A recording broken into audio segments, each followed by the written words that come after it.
உண்மையை சொல்லு, ஒழுங்கா விசாரிச்சா இல்லையா? இந்த ஏரியாவில் இருக்கிற எல்லாத்தையும் விசாரிச்சேன்ப்பா. எல்லாத்தையும் விசாரிச்சேன். ஒருத்தர் பாக்கி விடாம விசாரிச்சேன். என்ன சொன்னாங்க? யாருக்கு தெரியாம பார்க்கணும். பொண்ணு நல்லா தான் இருக்கு.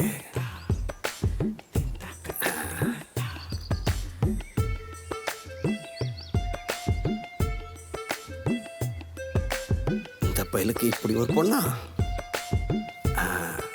கன்ஃபார்மா கமிஷன் இருக்கு. தம்பி அந்த பொண்ணு என்ன பண்ணுது? பார்த்தா தெரில, துணி காய போட்டுட்டு இருக்கியா? அக்கா அந்த பொண்ணு என்ன பண்ணுது? பார்த்தா தெரியல, துணி காய போடுது. துணி காய போடுது. ட்ரெஸ் காய போடுறா. துணி காய போடுது. பாத்தியா என்ன சொன்னாங்க?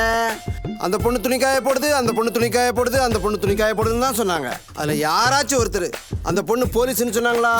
இல்ல அந்த பொண்ணு போலீஸ் யூனிஃபார்மையா காய போட்டுச்சு. என் மேல தப்பு ஒன்றும் இல்லப்பா. கிடையாது. உன் மேல தப்பே கிடையாது. உன்கிட்ட எனக்கு பொண்ணு பார்க்க சொல்லி எங்க வீட்டில் கேட்டாங்க பாத்தியா, அவங்க மேலதான் தப்பு. நாளைக்கே நீ ஒரு பொம்பளை கேஸ்ல மாட்டி மறுபடியும் ஜெயிலுக்கு போறேன்னு வை. அந்த பொண்ணு தானே உனக்கு ஹெல்ப் பண்ணணும்.